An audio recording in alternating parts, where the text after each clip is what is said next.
Good morning, all. Welcome to the third talk in the KFRA webinar series. We have Dr. Balakrishnan Perot to talk to us about zoonotic diseases at the human-wildlife interfaces in Kerala. We'll be speaking about these challenges and future directions. My job is to introduce Dr. Balakrishnan to start off the talk. And the director KFRA, Dr. Shyam Vishwanath, will be joining us during the discussion part. Dr. Perot Balakrishnan, he hails from Kerala. He had his doctoral work done at the Salim Ali Center for Ornithology and Natural History, Coimbatore, and he got his PhD from the Paradiyar University in 2008. His doctoral research was on the status, ecology, distribution, and ecology of the gray-headed wood bull in the Western Ghats. That study was quite interesting in the sense that it was during that time that Dr. Balakrishnan traveled the entire stretch of Western Ghats, starting from Belgaum up to Kanyakumari. He was studying a bird with that extent of distribution. He had focused his breeding studies in Silent Valley and also in Mutikulam. So he is one among the young generation of scientists who have extensive experience of facing the reality of Western Ghats. He had been a scientist at the Division of Conservation Ecology, Jawaharlal Nehru Tropical Botanic Garden and Research Institute, Thiruvananthapuram, from 2013 to 18. And before that, he was an assistant professor and head of the Department of Zoology at NSS College, Manjeri. His research interest broadly ranges on wildlife biology, conservation biology, behavioral ecology, and evolutionary ecology. He has got nearly 18 years of research experience in the field of vertebrate ecology, threatened and fragmented populations, human dimensions of wildlife, evidence-based conservation, and citizen science. He has undertaken several research projects in these lines with the funding collaboration from DST, Government of India, Ministry of Environment and Forest and Climate Change, Government of India, the CSIR, Government of India, and the JEF, UNDP, and the Mohammed bin Zayed Species Conservation Fund, Abu Dhabi, uh, and INSAP, UK, and the Kerala State Council for Science, Technology, and Environment. He has to use credit more than 40 research publications, and currently he is focusing on developing the science and science-based decision support tools in the areas of human-wildlife interactions and biodiversity conservation. I welcome you, Dr. Balakrishnan, to deliver the talk on zoonotic diseases at the human-wildlife interfaces in Kerala, its challenges and future dimensions. Welcome you all. Thank you, Dr. Sajeev, and good morning to the participants. I hope this is audible to all of you. And today's topic, as Dr. Sajeev mentioned, the zoonotic diseases at the human wildlife interface. And I'm focusing on the Kerala part, and we will be discussing the challenges and the future directions related to that. So, as Dr. Sajeev mentioned, I am currently working in the wildlife biology department of KFRA, and we have a number of focused work on the wildlife uh, biology or conservation aspects of wildlife. For the past 4 decades, the department is working on this, and most interestingly, the current focus is on human-wildlife interactions, or otherwise it is human-wildlife conflict. And the zoonotic diseases definitely, apart from the direct damage to the human or the crop, zoonotic diseases are considered as one of the major human-wildlife conflict. And now we are really facing the hard reality of that. So at present, we are previous researchers worked mainly on mapping of the species, their population structure, etc. Currently, we are largely focusing on habitat use of species, and as I mentioned, largely on human-wildlife conflict. So this talk is largely uh, for I hope the participants are largely graduate or undergraduate students. So uh, so this is planned in that way. And uh, I'll be covering the global and Indian scenario of zoonotic diseases.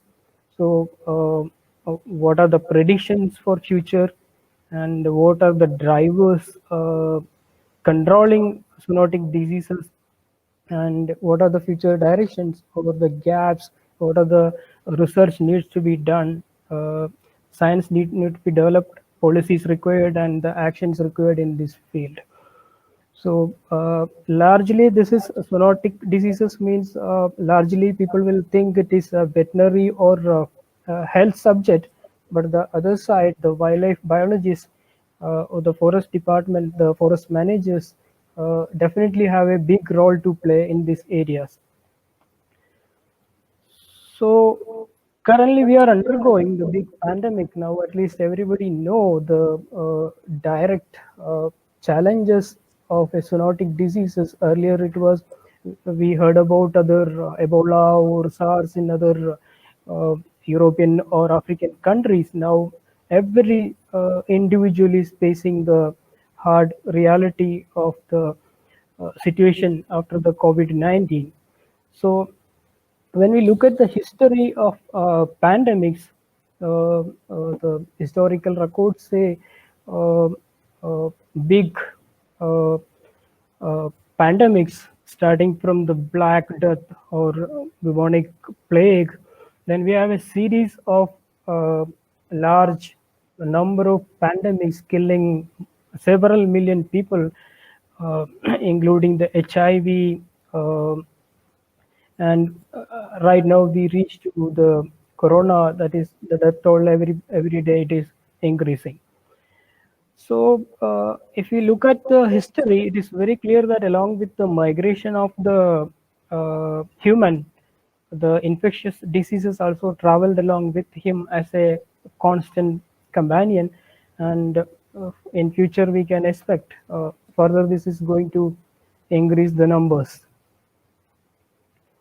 So there is a big paper by Jones in 2008 appeared in Nature. He compiled all the emerging infectious diseases from 1940 to 2000. So there is more than around 400 events happened throughout the world. So in that, he found that more than 60 percentage of them are zoonotic diseases, and of this 72 percentages of the zoonotics are wildlife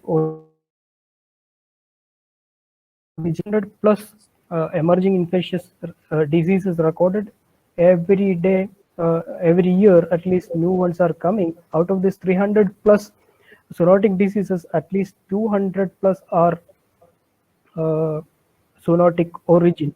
And now, after this big paper, several other diseases like MERS, Ebola, SARS, then we have the swine flu. Now we are facing the COVID. So this is a continuum and is going on. So for those graduate students, they may be aware of the definition. So WHO described it as those diseases and infections which are naturally transmitted between vertebrate animals and man is considered as zoonosis. And the pathogens largely include viruses, bacteria, fungus, and other prions or other pathogens. So if we look at the mode of transmission, some of them are vector-borne, some of them are proximity or through food or air or water. Multiple modes of transmissions are there. So this is largely an interplay between the animals and human. So now again we need to split that, at least the animal component. Uh, the animals are livestock, wildlife, and definitely the ecosystem will enter if we consider the wildlife. So the health of all these components are important to maintain the system intact. So if we look at the reports from Kerala, we have large number of communicable diseases. This is a compilation for the past 10 years. We have, I excluded some of the cholera or other general fever, etc. But we have a large number of diseases. The dengue is there, H1N1 killing many people. Recently, we heard about the Kaisanur forest disease. We have the rat fever, the leptospirosis. We also faced the Nipah in 2018 and one case in 2019, and also the scrub typhus also appeared. So these are all some of the key diseases um uh, become the zoonosis and killing multiple people in Kerala. So I'll be simply going through a few of the diseases just to remind you. Many of you may be aware of these diseases. I'm not going into the details of the epidemiology because I'm not an expert in that. So we have the Kaisanur forest disease described from the Kaisanur in Shimoga of Karnataka. Then this is reported in Wayanad and parts of Malappuram, and now in multiple districts in uh, Karnataka, Tamil Nadu, and also the virus is present in multiple hosts, although the monkeys trigger, and the presence of viruses are also reported from other states also. So the viral stock is already there, so this disease may come in other parts of the country also. So another big disease we heard about is the Nipah. This is originated in Bangladesh, Singapore, then coming to Bengal, Siliguri. Then we faced it in 2018 with around uh, 17 or 18 deaths. So Nipah's transmission, everybody know that the bats are the reservoir. Then from them, and initially in Bengal they transmitted through Bangladesh. It is transmitted through the toddy. So this situation still prevail here also. We can expect the disease today or tomorrow because during the lockdown period we have seen many people are drinking toddy under the palm itself. So this may appear. The chances of appearing such diseases are uh, very much there. So another disease is swine flu or avian flu, and it's a complex of viruses, H1N1 or other large number of virus complex, and some of them infect human, and some of them are not yet started invading human beings. But in Kerala also the H1N1 deaths are reported. Multiple deaths are reported from Kerala also. So this is definitely going to be. And during the lockdown period also we have seen the avian influenza spread in Calicut and Malappuram districts, and a lot of culling happened in that regions. So another big disease in Kerala is leptospirosis, though it is not known to transmit from human to human. A variety of reservoirs are there. They can infect the domestic animals, multiple wild animals. So by contact through the wound or other sources from the urine or body fluid of this animal, this disease can be uh, transmitted. And during the last two flood seasons, we have seen large number of deaths in Kerala. More than at least around 100 deaths per year is reported. And now the monsoon is just starting in Kerala, so we can expect a large number of deaths. So here we need a lot of intervention is required. Definitely, this is a global disease, so interventions are required in this one also. Another disease is the scrub typhus. It is the transmitted through the mites, and large number of cases are reported from Calcutta, Bengal, etc. And in Kerala also we have few deaths reported on this. So highly prevalent disease. Apart from this, the list is very high. We have the SARS, MERS, or the Ebola, Handa, West Nile. All these viral diseases are known from uh, our other part of the country, so other regions of the world. So at any time, these diseases can appear here, and we have the bacterial diseases like Lyme disease are also that is also reported from Kerala. So on the other side, a large number of diseases prevail in the wildlife or the livestock. Remain there to transmit it to the human being. Some of them may not transmit also, but we don't know. The pathogens are highly adaptive nowadays. So we have the Canon distemper virus spreading in multiple carnivore species in other parts of the country, and we have the anthrax or the bovine TB, etc., killing either livestock or multiple wildlife. So this is also a, big issue. So the question is, definitely we'll tell that they are enemies. So are they our enemies? Uh, in a general view, they are also part of our ecosystem. They are playing their own roles.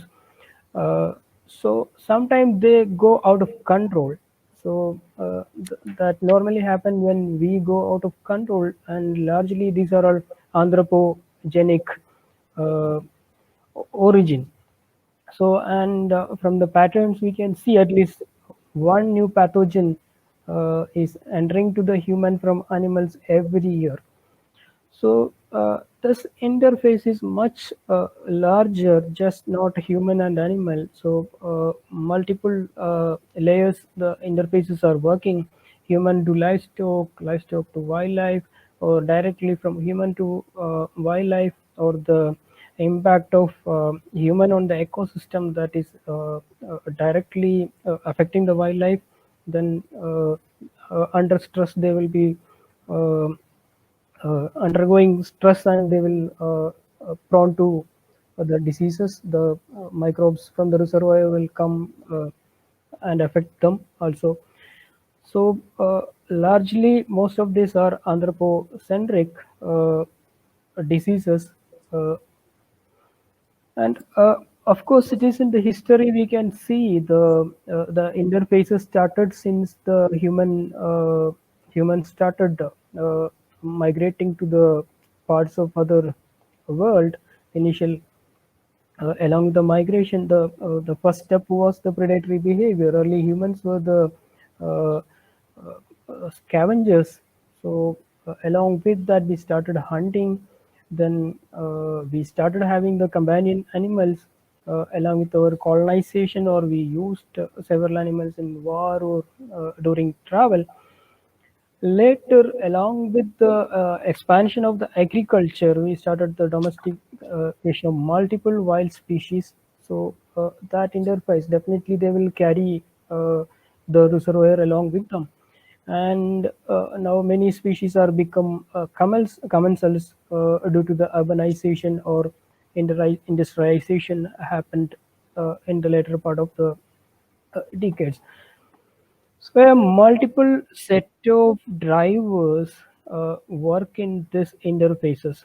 So this is a paper appeared in Science Biodesac in 2000. We can see the interactions, the uh, emerging infectious diseases in wildlife, domestic animal, or human beings. It's like a continuum is circling within the system. So they can appear when the system break at any time. So some of the key drivers are like, uh, of course, the expanding human population uh, is increasing humans' contact with the wild animals and the products. Uh, here the tourism zones or other areas largely uh, the interactions are very high. Another key area we are discussing this aspect, this driver during the this lockdown period, also the COVID, the origin. I'm not going to the details of that, but the wet markets in China are considered as one of the uh, place where it is originated. So one study from Malaysia shows the 20 most traded species are carrying 16 highly damaging zoonotic viruses. So such big resources, they are such reservoirs. So wildlife trade and hunting definitely going to facilitate the jumping of these viruses or other pathogens to the human. So in India, the degree of consumption of the wild meat vary regionally, and the hunting also depends on the region. And we have the cultural elements associated with the tribal communities in Northeast India related to the food. Some of them hunting or uh, consumption of wild meat is part of their life. Uh, so there is a big interface happening between human and wildlife through hunting or trade. Kerala is also not an exception, though the law enforcing agencies are acting very strongly, at least the regional scales. Large number of hunting is still happening, at least in the fringe areas. So hunting also multiple reasons may be there. Even the COVID and related lockdown may push the fringe communities to look for their food in the forest. So multiple drivers are associated. So we cannot simply blame those communities also. Another key driver is the ecosystem changes, either anthropogenic or the natural. So already mentioned that the leptospirosis or similar diseases appear and go to their peak during the flood or other natural climatic events, and the one of the key driver is the habitat change. So the habitat loss or the conversion happening, and we have lost large uh, uh, amount of area of forest, and the wildlife is losing their habitats. So this is seen during the uh, Nipah virus. After the Nipah virus appeared in Kerala, there is a negative thought about the bats, and that led to uh, chasing of bats from the roof sites in Calicut or Malappuram or other regions of Kerala. So a- along with that, the temperature or other climatic variations also influence the pathogens and vectors. So when the habitat is changing or affected, the wildlife host will be stressed, and that will lead to the appearance of new diseases or re-emergences of multiple diseases. Another one is the interface between the agriculture, forest, and the livestock grazing areas. So they are overlapping in many areas. So we can cite an example of the Wayanad Wildlife Sanctuary, where the cattle grazing is a big issue. Uh, Maybe the large density, the highest density of cattle in Kerala seen in the Wayanad region. So the interfaces between wildlife, livestock, and the human are very high in such regions, and the chances of movement is very high. So this is another key driver, the increased frequency and speed of local and international travel. That without any explanation, everybody knows that now in the case of the COVID, almost 95% of the positive cases are tested from those who are traveling from uh, uh, other regions of the country or from the international travel. So uh, this is not just the bus, train, or other travel to the nature areas in the form of tourism, ecotourism, or whatever tourism also increased, and in the roads crossing to the forest, they are also acting as a corridor of multiple interfaces. People feed wild animals, so all these interfaces can increase uh, the transfer of pathogens to animals. There are quite large number of other drivers also involved in this. One is the intensive farming of formerly wild species that I already mentioned. We adopted several wild species, so definitely they will be carrying the reservoir along with them. And another one is the increased human assisted movement of live animals or animal products, farms. We started big farms, multiple species are there, pig, broiler, or other multiple avian species. So their movement and the movement of the products without proper sterilization or pasteurization, etc., can lead to the movement of these pathogens. Another aspect is there are definitely changes in the microbes, especially the virus, etc., are very uh, well known to change their genetic structure, so they can adapt to the system. So they are moving to the new hosts also.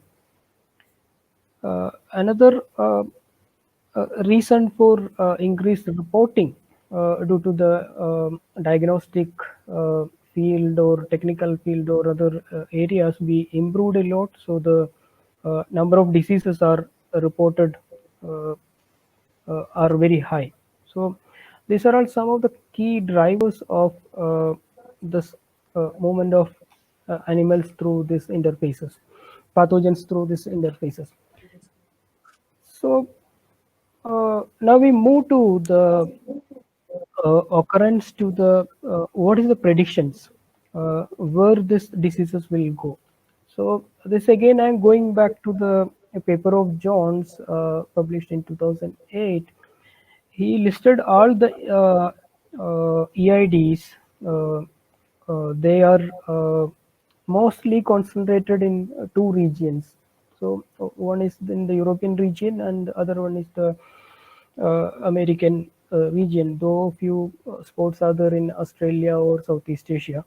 So uh, the major reason is the advancement of the technology there and the low reporting rates in our region. Now also many diseases may be prevalent in the fringe zones or along with the indigenous communities, but we are not having any standardized monitoring for that.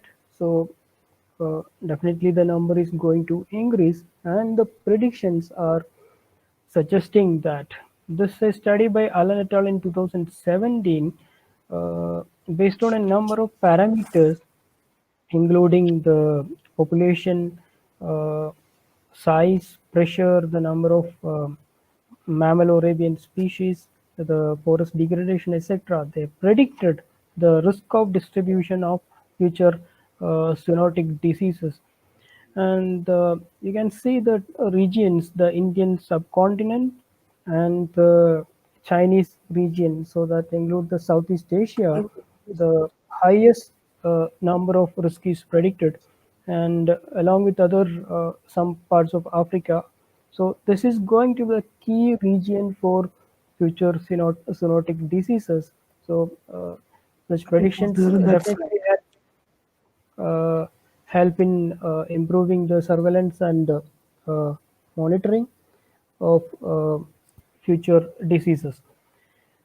So this is again another uh, uh, study by Han. So they predicted the global hotspots of zoonosis, uh, where they can come based on the different host species.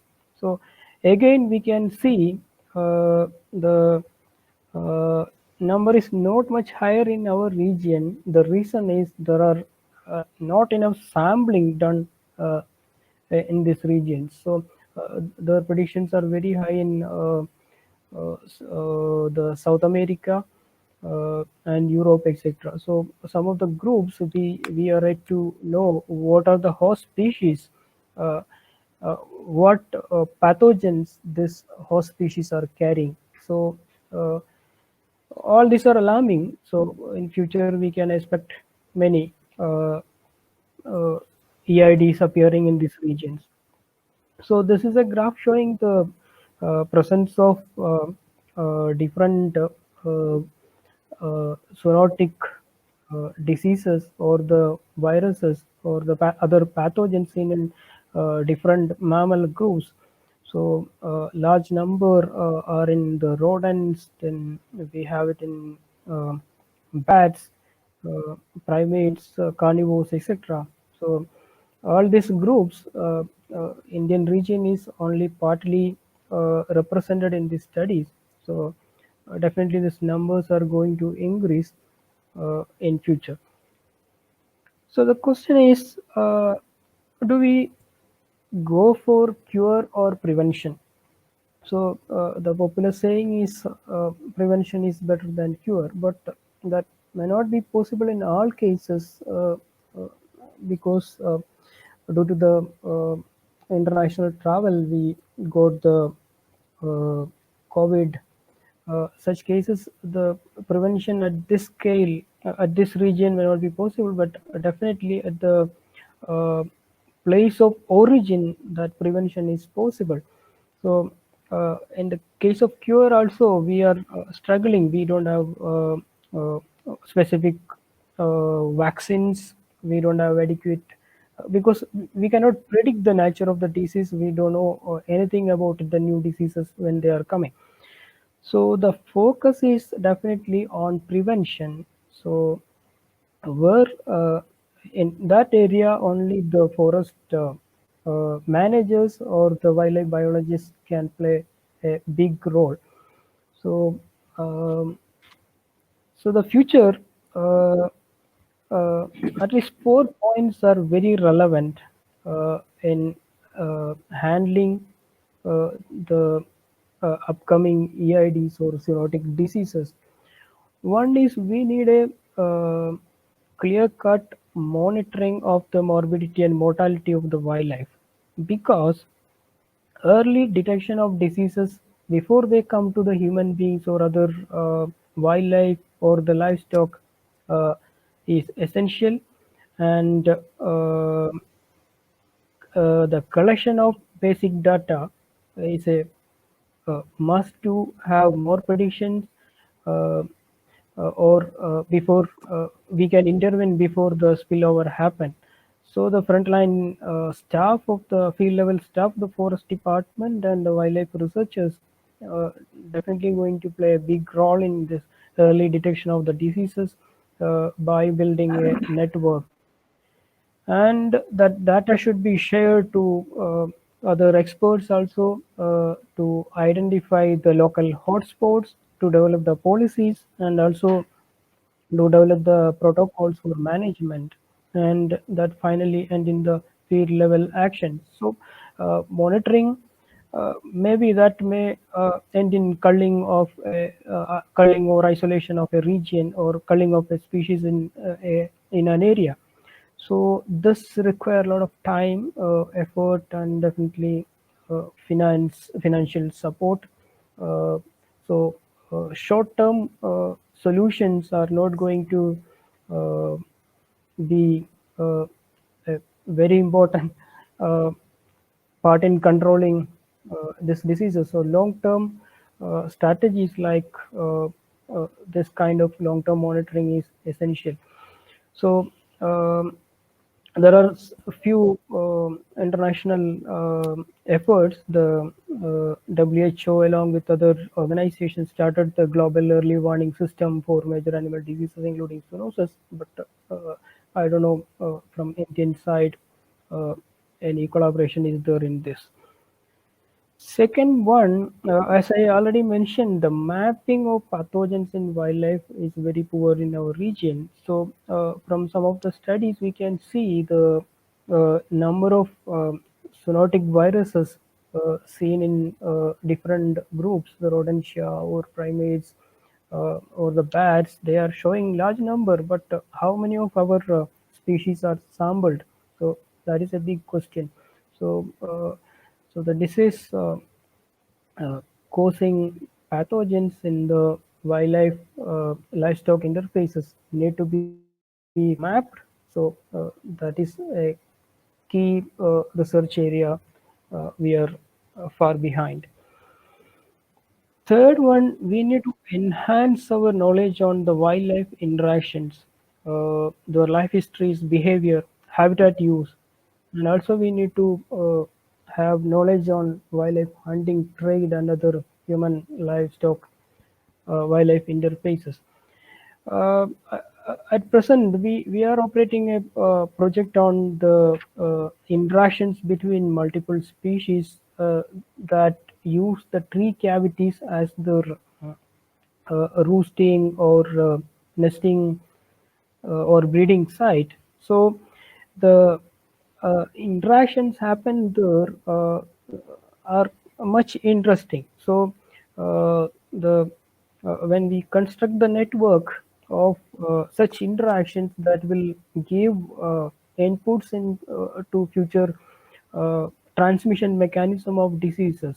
So the right side you can see the map prepared for the interaction network of a tick and their host. So the multiple interactions are happening. So the social behavior or the solitary behavior of the host species, they are key in the spread of the disease, spill over to the other species.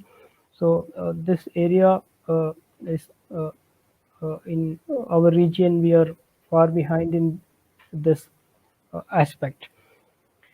Uh, Along with that, the for example, in bovine, we have the cattle. We have more than 45 serious pathogens uh, identified. So the other map shows the TB, the bovine TB distribution in India. So all these are require further research, such in improved data collection on the pathogens. Mapping of the pathogens are required in such interfaces. Another key area we need to act is the public awareness on zoonotic diseases. So, as I already mentioned, during the Nipah, the uh, uh, stressed the food bats are again drive to other uh, regions based on the fear. But again, the toddy or other things we can see. So public awareness on these diseases, the risk factors involved, all need to be worked on. Another aspect is the waste disposal in the forest fringe areas, especially chicken waste, etc. People will deposit in fringe areas where the stray dogs definitely they will appear there to the leopard will appear in that context. So the interfaces in the fringe areas of the forest are increasing. And also we need to uh, interfere with the vulnerability of the communities in the forest fringes uh, or the indigenous people. The interactions in the fringe areas are increasing because there are no other options for them, especially in the livelihood. The people living in the forest areas, they need to interact with the forest regularly for their livelihood, and many people in the fringe areas of the forest are depending on the cattle grazing. Also, we need to remember that uh, India is holding the largest cattle population in the world. So, uh, these are all some of the key areas we need to work on that.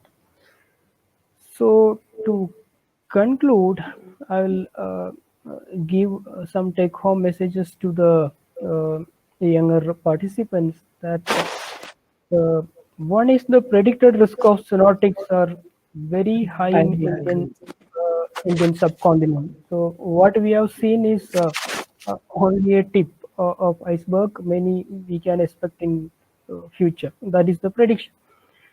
And there is seriously a lack of coherence between the health, the veterinary, and wildlife domains. When we are handling the zoonotics, if you consider the prevention, the forest managers or the wildlife biologists need to pitch into the picture for the early detection uh, and to give warnings. So that will definitely help preventing the spillover to livestock or human, and also help in conserving our wildlife. So the healthy wildlife population is also Okay. a key issue in wildlife conservation. So another point is we have a huge gap in knowledge and pathogens, reservoirs, species interactions, habitat use, hunting, trade, etc. That a coordinated national level effort is required to understand the pathogen reservoirs, species interactions, etc. And I already mentioned the poor understanding and response of the public. And another area, we need to develop the One Health concept that is already practiced in other developed countries, where we need to consider the four components: human, livestock, wildlife, ecosystem. Now the focus is only the health and the veterinary departments are involved in this. So we need to seriously look into the health of the wildlife to ensure that we need the good health of ecosystem. So finally, so the nature is the central. So from that, a healthy ecosystem or nature only can control this the spillover or control the future spread of the other uh, diseases. So nature is going to be the central part. Everybody passionate about romance about the nature, but uh, uh, a serious thought is required from the policymakers. Unfortunately, during the lockdown, also some of them are busy with clearing the mega projects, etc. So we need a serious thinking on Okay. this Okay. uh, aspect. So with that, uh, I conclude. Thank you for your participation. Any questions uh, will be answered. Thank you. We take the first question, which is from Ms. JSB Saudariya. She's asking for some specific examples of non-wildlife zoonotic diseases. Uh, non non-human zoonotic diseases. This is spreading from wildlife to domestic animals or across them. No, there are a large number of diseases. I'm not an expert in that area, but still, there are many diseases that prevail in the wildlife or livestock, not yet reach to the humans. Large number of diseases are there, in number. Yes. Okay, the second is rather a comment from Mr. Paul Pop. He says that humans are still feeding on domesticated animals, which includes animal carcasses and their secretions. And in that sort of a scenario, how can we think of even preventing diseases and pandemics? So that's basically a comment, and which can be linked to another question which was posed by Dr. E.M. Muralidharan. He says that there's a argument which says that we should shift over to vegetarian diet in this particular situation of pandemics or zoonotics. Or so, what would you suggest to shift over to a vegetarian diet is better, or careful use of meat is quite fine? Yeah, I'm not advocating to go for vegetarian diet because there are issues with that also, because the protein requirements etc. are met by meat in many part of the country. So uh, uh, go for the sanitization or other well processed meat. So that is the option. The next question is from Mr. Abhinav Bora. He wants to know what is the method used for detecting viruses, bacteria, and fungi in bird droppings. Okay, so basically, I'm not an expert in that. So this invasive sampling, many methods are there to detect the viral DNA, or there are many cultural methods for microorganisms. So if you can mail me, I can send you some of the material related to that. Okay. The next question is from Mr. Sharath. He asks whether there's any possibility of the disease spreading from humans to wildlife. Uh, uh, we know that that happened in the case of COVID-19, but are there any other cases in which the disease can move from human beings to wildlife? Yes, there are cases. Many cases are there. One example is TB, that is the reverse spillover happened. So many other diseases are there. The next question is from Mr. Ashwin CP. He is asking whether habitat restrictions and eventually losing the roosting site can lead to zoonotic outbreaks in the case of bats. Yes, the research says that the stress in any wildlife, including bats, can lead to the expression of the reservoir pathogens residing in them. So, uh, this is an obvious yes is the answer for that. The next question is from Ms. Swati Balakrishnan. She asked whether there are any policy level measures taken to make livestock keepers aware of the spread of zoonotic diseases. Yes, there are many policies developed by the animal husbandry departments, and they are interfering in also whenever it is noticed. So policies are there, actions are also happening. But the issue is the open grazing is occurring in many forest fringe areas. So the disease transfer or the transfer of new pathogens uh, can expected in such interfaces. I think the question is specifically on livestock keepers, like people who breed them, like the pigsties and the poultry.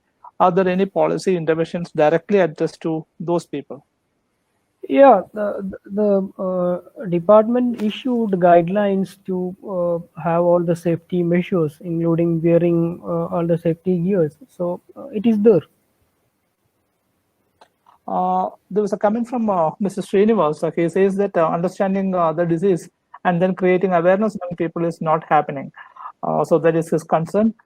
Uh, uh, Mr. Jayakumar has got a different take in the sense he says that the whole issue is related with Darwin's natural selection theory. If so, why only human animals try to thrive with the use of technology? Yeah, I don't have a specific answer for that.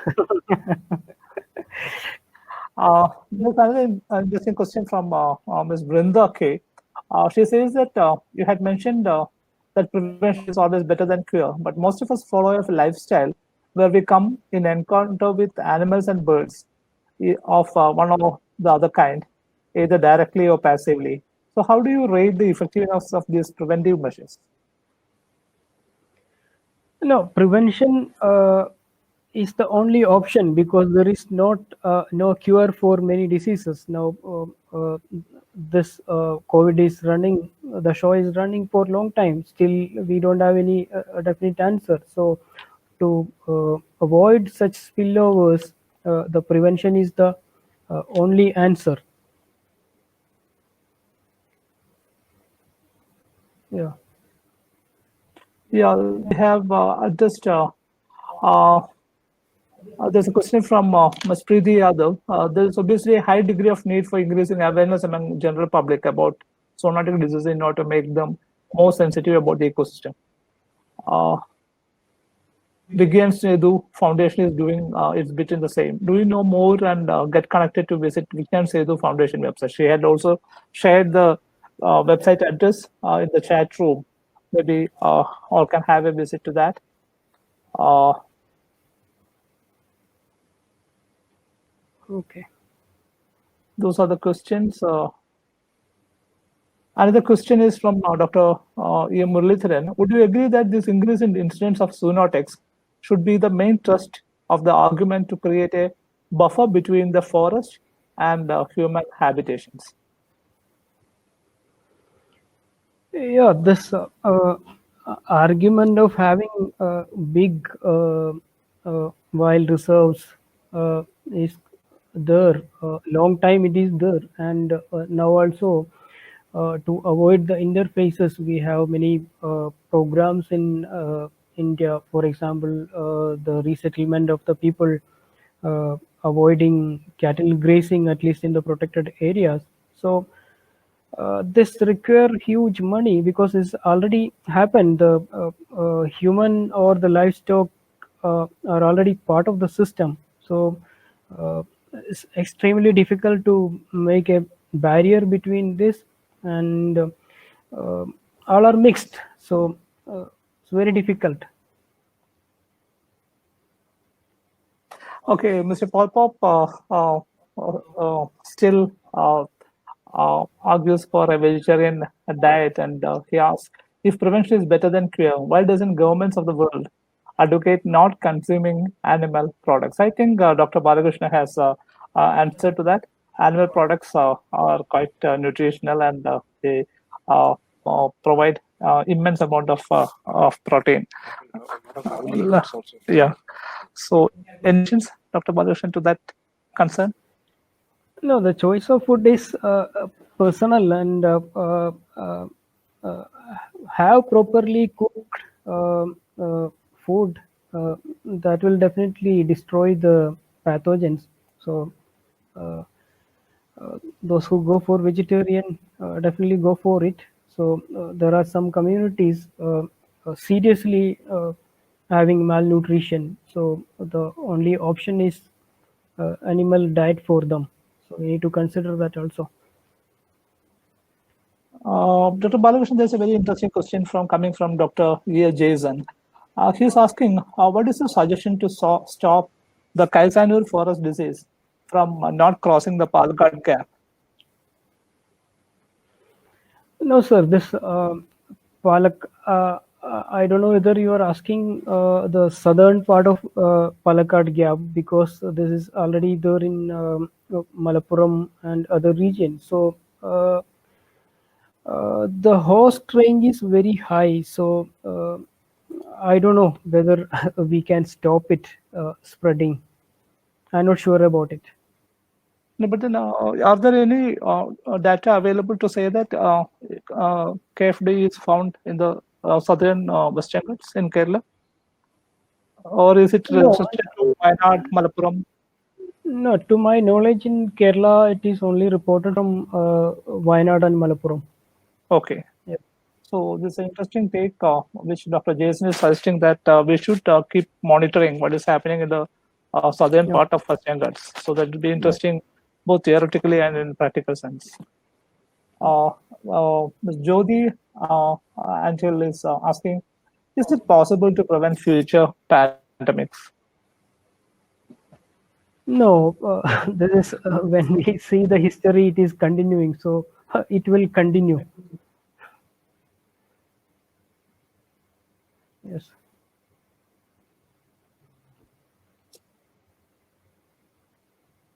Another question is coming from Mr. Shine.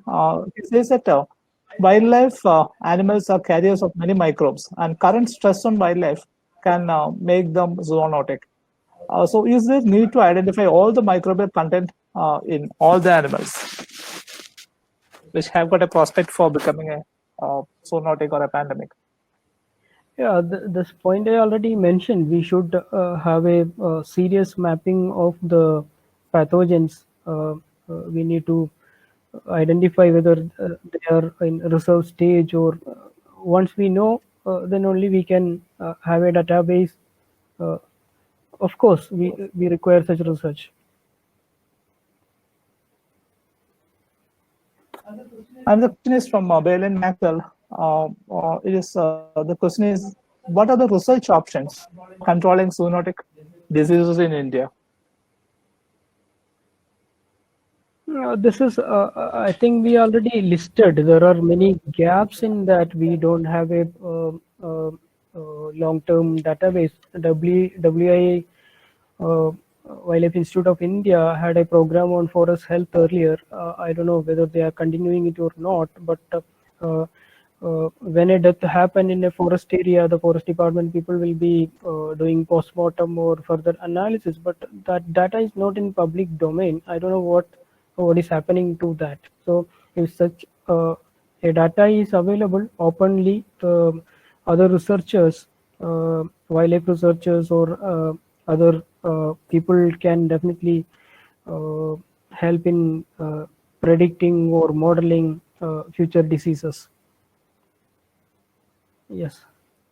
The next question is from, it's not a question, it's a comment basically from Mr. Srinivas KR. I live in a Kaisanur Forest Disease Epidemic Center, and here still people are reluctant to take vaccination. How effective is the vaccination in the case of KFT? And do you think that there should be much more awareness programs for people to get vaccinated much more than what is happening now? Yeah, basically, I'm not an expert to tell the quality of the vaccines, etc. But the reports are saying the around 70 percentage effectiveness is there for that vaccine, and the people in Wayanad part, Tirunelli Panchayat, etc. I think almost all the people are getting vaccination. The local health department is effectively involved in this. So hope this will be coming positive with positive results.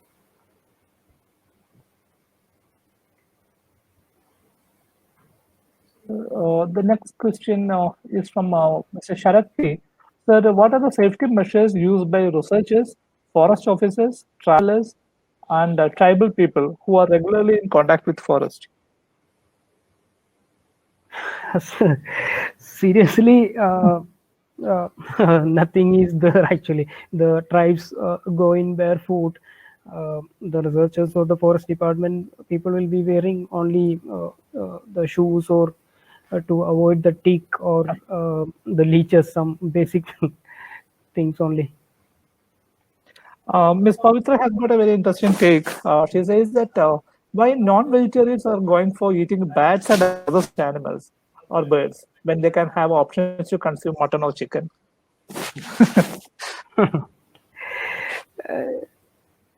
Yes, part of culture also in their Southeast Asia, people eat everything, including snakes. So it's part of their culture. Mr. Naveen P. Matthew asked a case about it again about the Kaisanur forest disease. Is there any possibility of spreading KFD if we translocate the monkeys which are in conflict in a region and bringing chances of a new troop to come in? Definitely, chances are there. if they are affected, the ticks can carry the virus or the monkey can carry the virus. So chances are there. And the comment is from Julsana Jalal. It is that if humans residing in the interface between forest and non-forest areas are at more risk, would it be a good idea to introduce guidelines in those areas?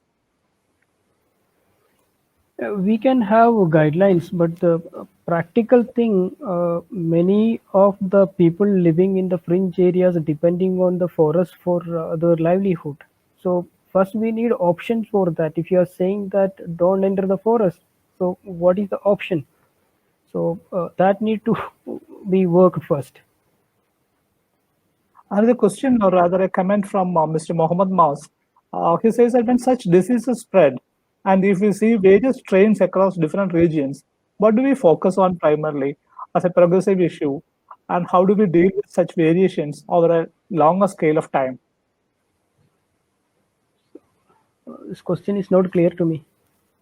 Basically, what it's asking is that there are many diseases still not known which can shift over to human being. At the same Yeah. time, each disease can have multiple strains also, and we are Yes. not sure about what is going to come up. So, where should we focus to stop the spread of diseases? Because we are fighting against something which we doesn't know. There's an absolute blank space in front of us. So what do we fight against? How can we put up enough defenses against that happening?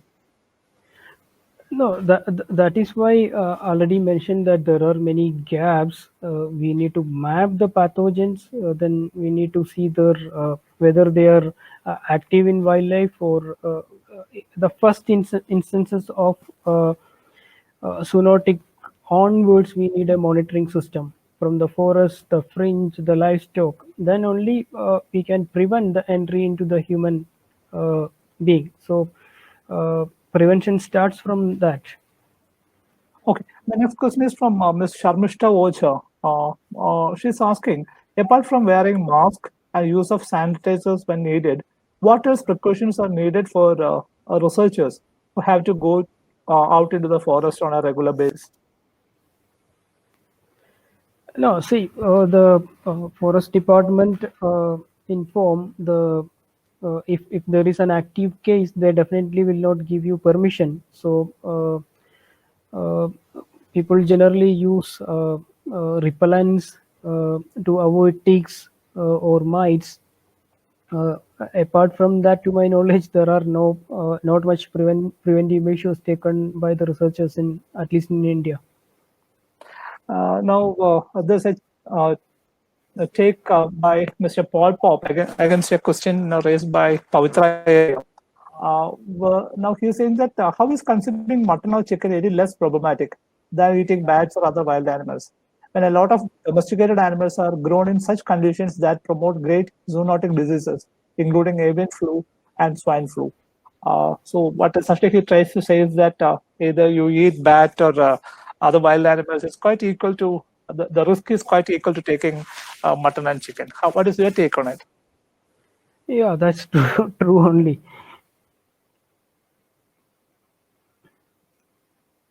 Murugesh has got a very interesting question. What about tribal people who are living in the forest areas, and how to transfer this knowledge to them? Yeah, I think that is a huge gap in India. There may be lakhs of people may not be still heard the word COVID. So, such that is a reality in India. So, we need to work on that along with the forest department or NGOs or the health workers, health level NGOs working at a community level. Now we have a very important question from Ms. Adulya. She's asking, what are the preventive measures to prevent Nipah? What can be done if again a Nipah outbreak happens? It will lead to very critical issue than COVID-19. So isn't it required to develop a vaccine for Nipah virus? Yeah, I think the Animal Husbandry Department already issued notifications. You can see all the guidelines in the Kerala Health Department's website to avoid having fruits banned by the wildlife or other similar preventive measures are already guidelines are there, but people are reluctant to follow them. The next question is from Tapasya Thapa. The question is, when you said that it is predicted that Indian subcontinent is more vulnerable to zoonotic diseases, does that mean that we as a country should be prepared for a pandemic like COVID-19 in future too? Yes, the predictions are based on multiple factors, including the population size, the wildlife we are hosting, the interfaces happening, the forest habitat loss, etc. So the entire Indian subcontinent and the Chinese region, including the Southeast Asia, high number of EIDs are predicted in the future. We should be prepared, definitely. The next question is from Ms. Needu Adas. She's asking whether the climate change has a role in spreading zoonotic diseases. Yeah, I already mentioned that climate change definitely influence the rise in temperature or the monsoon events, etc. disrupt the system. And we have examples from Kerala itself. The rat fever is increasing every year. It's maybe correlated with the recent floods also.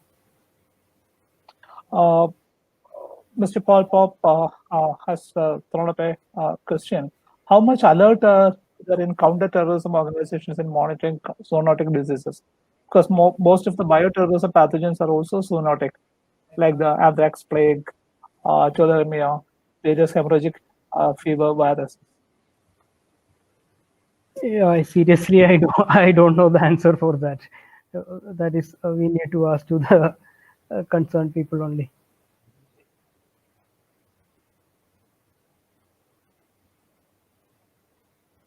There's another question from Ms. Pavitra. Since the types of Susruda, Charaga, from that era, there is a lot of studies on such pandemics. But what I feel is there any difference in the fear or of anxiety or the emotional response to the current situation? She's asking, is there any change in the fear level across big time spans?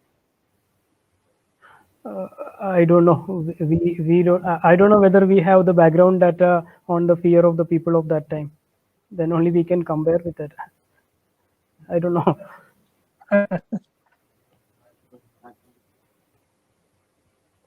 So that we have the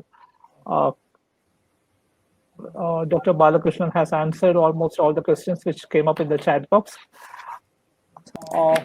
Uh, may I invite Dr. Sham Vishnu, Director KFRA, to offer a consolidation of the talk and also uh, the thanking message. I think we had a very interesting talk by Dr. Balakrishnan on zoonotic diseases at the human wildlife interfaces in Kerala. This is the third webinar series that we have conducted, and this has elicited the maximum responses. More than 124 people have attended, and we had a very good question answer session also. Now, to sum up, Dr. Balakrishnan has basically highlighted that the risk of zoonotics is very high in the coming years. And besides that, he has highlighted the poor coordination between the health, veterinary, wildlife, forestry wings, which is the sad reality in the current context. And also highlighted the gaps in pathogen resources, habitat use, hunting, etc. Poor understanding and the response of the public, that is also a cause for concern. We know that the outbreak of the Nipah virus, people started eliminating bats and the roosting places. Also, in the case of the Casanur monkey fever,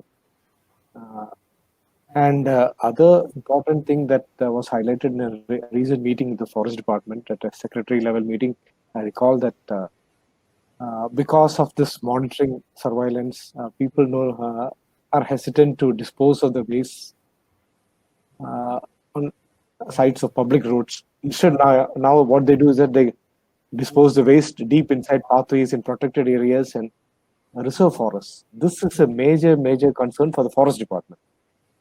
In addition to spread of zoonotics, it remains attended, and of course the wildlife also a lot of damage to habitat and to the health of the wildlife, and also spread of zoonotic diseases that Dr. Balakrishnan has already highlighted. So we need to create awareness, probably at the Gram Panchayat level, local self-government institutions to take up a lead in this, along with the forest department. Now, considering the importance of the spread of zoonotics, the Institute of Virology has been established recently by the Kerala State Science and Technology Council in Trivandrum. And this highlights probably the need for a specialized department looking into zoonotic diseases, capturing the database and virus, especially carriers in wildlife. So I'm sure that the government will also look into this matter of concern. We had a very interesting question answer session also, and some of the points raised by the participants, we were not even able to answer that. I mean, the concerns are well taken, and we have tried to respond to the best possible manner. I would like to thank Dr. Balakrishnan and Dr. Saji for anchoring this, and thank you all the participants. Look forward to our next webinar series.